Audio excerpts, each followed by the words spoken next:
हम आपका भविष्य बताएंगे अम्मा, आपका भाग्य बताएंगे। कौन सी हीरोइन किस हीरो से शादी करेगी, और ये भी कि चुनाव कौन जीतेगा, और गाय किस बछड़े को जन्म देगी, ये सब बताएंगे हम आपको। अरे संध्या, जो मुंह में आए बोलती मत चली जा। तू ये सब बोलकर ये दिखा रही है कि तू मूर्ख है। अगर मैंने ऐसा नहीं कहा तो कोई नहीं आएगा भविष्य जानने हमारे पास। इस तरह ये दोनों बहनें अलग अलग जगहों पर घूमती रहती हैं, अपनी जरूरत के हिसाब से भविष्य बताती हैं और ऐसे व्यवहार करती हैं कि उन्हें सब कुछ पता है। वे एक्टिंग बहुत अच्छी कर लेती हैं, लेकिन उन्होंने इस व्यवसाय को अपनाकर गलत तरीके से पैसा नहीं कमाया, ना कभी किसी का नुकसान किया। एक दिन पड़ोसी गांव के प्रधान ने इन दोनों लड़कियों को उसका भाग्य बताने के लिए बुलावा भेजा। ये दोनों बहनें अच्छी तरह जानती थी कि वो प्रधान बहुत बड़ा धोखेबाज है। वो दूसरों की जमीन को हथियाने में माहिर है, और यदि कोई अपनी जमीन देने से इनकार कर दे तो उसे साम दाम दंड भेद सब आजमाना आता है। संध्या, वो प्रधान तो बहुत बड़ा बदमाश है। हम उसे कहकर बच सकते हैं कि हमें कुछ और काम है आज, और नहीं जाते वहाँ। दीदी, हमें तो ऐसे लोगों की जरूरत है। लेकिन इस तरह संध्या ने ममता का ढांढस बंधाया, और फिर वो दोनों उस ग्राम प्रधान के पास गईं। लेकिन ग्राम प्रधान को देखकर दोनों ही बहनें घबरा गईं। दीदी, मुझे बहुत अजीब लग रहा है। तुमने जब मुझे मना किया था तो मुझे तुम्हारी बात सुन लेनी चाहिए थी। हे भगवान।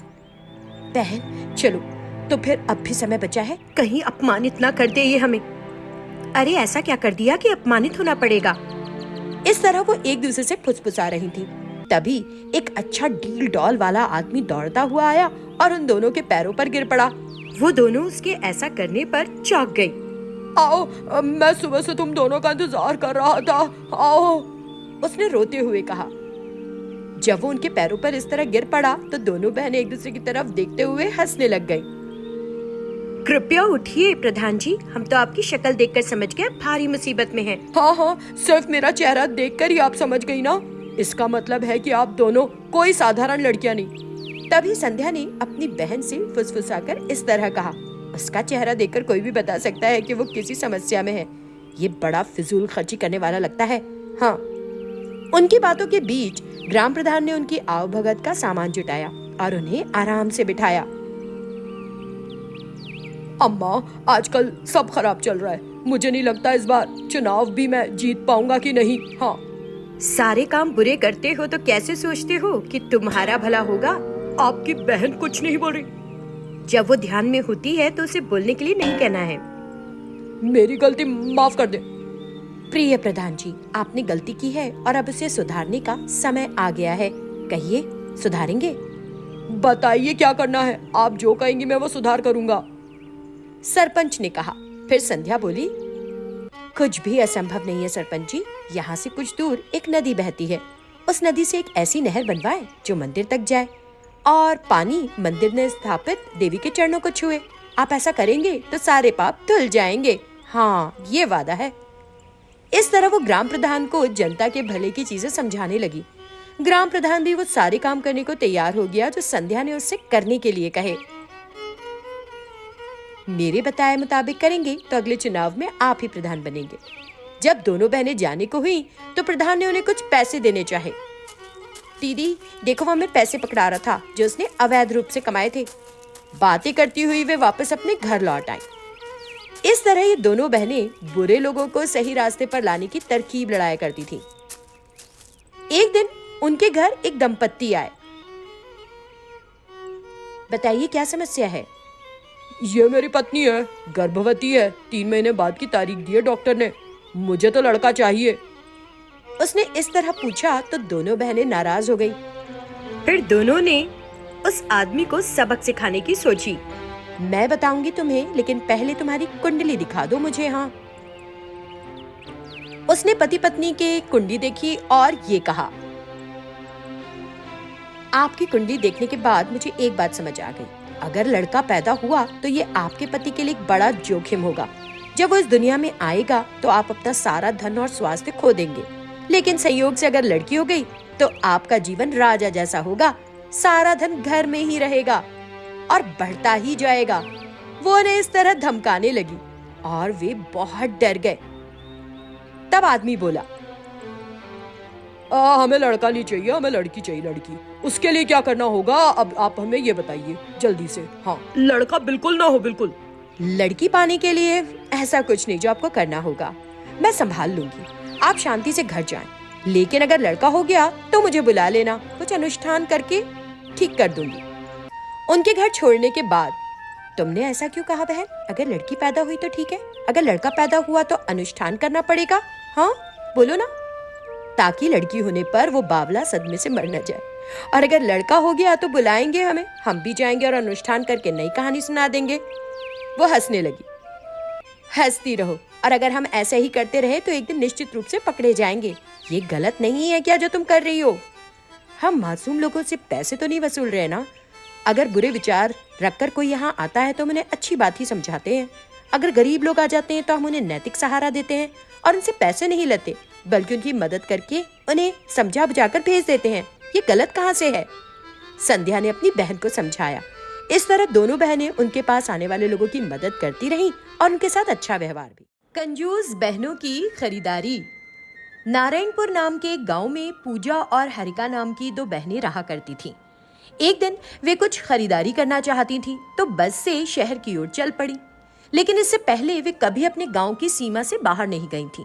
दोनों बस से सफर करती हुई कुछ इस तरह बातें करने लग गईं। दीदी, वो वाणी है ना, उसने शहर से एक ड्रेस खरीदी है और जब भी उसे पहनती है तो बड़ा दिखावा करती है।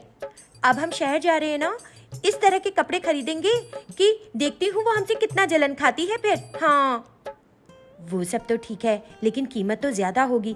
क्या हम 100 रुपए में 2 ड्रेस खरीद पाएंगे? हाँ, अरे मेरी सहेली ने कहा था कि शहर में कपड़े एक जगह बहुत सस्ते मिलते हैं और इसलिए मैं तो 2 बैग लेकर आई हूँ साथ में। हाँ, हारिका ने कहा। तभी बस कंडक्टर उनके पास आकर पूछने लगा, मैडम कहाँ जाना है, बताओ, टिकट दूंगा।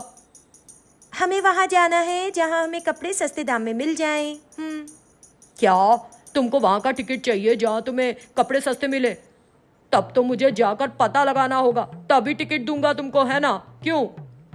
कंडक्टर उन्हें झाड़ मारने लगा तो पूजा ने झट से कहा, अच्छा, इस बस का आखिरी स्टॉप वहां की टिकट दे दीजिए। उसने कंडक्टर को बताया। तब कंडक्टर ने उन्हें टिकट दिया, घूरा और वहां से चला गया। बस अपने आखिरी स्टॉप पर रुकी। दोनों बहनें उतरकर शहर में इधर उधर घूमने लगी। इतनी बड़ी बड़ी बिल्डिंग्स को देखकर वो दोनों चौंक गई थीं। क्योंकि वो दोनों बड़ी सुबह सुबह शहर पहुंच गई थीं, इसलिए ज्यादातर दुकानें नहीं खुली थीं। वे शहर घूमती हुई एक मॉल के सामने आकर रुक गई। वो मॉल भी अभी तक नहीं खुला था, इसलिए वो दोनों बहनें मॉल के सामने ही अपने बैग्स लेकर बैठ गई। कुछ देर बाद मॉल खुल गया। हारिका, उन्होंने दुकान खोल ली, तो चल अंदर चले। इतना कहकर दोनों अंदर चली गईं। जब वे अंदर गईं तो वहां रखे कपड़े देखकर दोनों चकित रह गईं।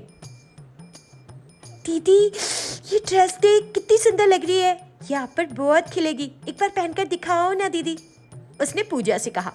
दोनों बहनें कपड़े ट्राई करने लगी, लेकिन उनके दाम नहीं देख रही थीं।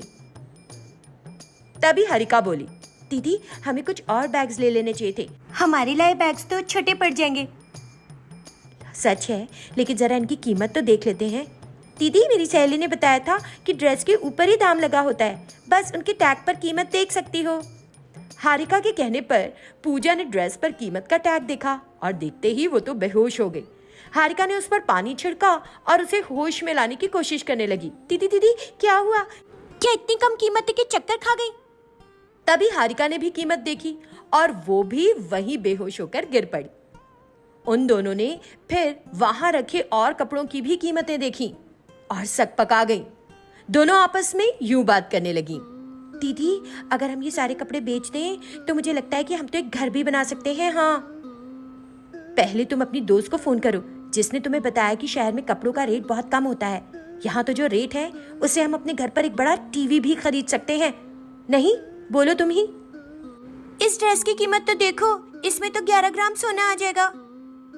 जब वो इस तरह की बातें कर रही थी, उन्हें इस तरह खड़े देखकर मॉल का मालिक उनके पास आकर यूं पूछने लगा, मैडम, आप इन ड्रेसेस को बहुत देर से देख रही हैं, तय नहीं कर पाई कि क्या खरीदें?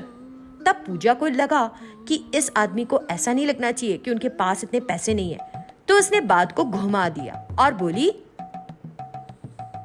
हम इनकी कीमतों से संतुष्ट नहीं हैं, बड़े चीप टाइप के कपड़े लग रहे हैं, हम कुछ ऐसा चाहते हैं जो थोड़ा क्लासिक हो। पूजा ने मॉल के मालिक से कहा। मालिक सोचने लगा कि लगता है बड़ी अमीर हैं, और उसने और भी अधिक कीमत वाले कपड़े दिखाना शुरू कर दिया। ऐसा लग रहा है कि हम फंस गए, अब ये मॉल का मालिक हमको यूं नहीं जाने देगा यहाँ से, हारिका पूजा से कहने लगी। मालिक को उन पर शक हुआ और वो आकर उनसे अंग्रेजी में बात करने लगा। उन दोनों को उसका कहा एक भी शब्द समझ में नहीं आ रहा था, वे बस उसे देखे जा रही थी। मालिक तुरंत समझ गया कि ये गांव से आई हुई हैं और इनके पास फूटी कौड़ी भी नहीं है, और उसने तुरंत उन्हें मॉल से बाहर भगा दिया। दोनों बहनें मायूसी से बस में चढ़ीं और फिर कभी शहर से कपड़े नहीं खरीदने का फैसला किया। उन्होंने ये भी निर्णय लिया कि वो किसी को नहीं बताएंगी कि उन्हें इस तरह खाली हाथ वापस लौटना पड़ा था।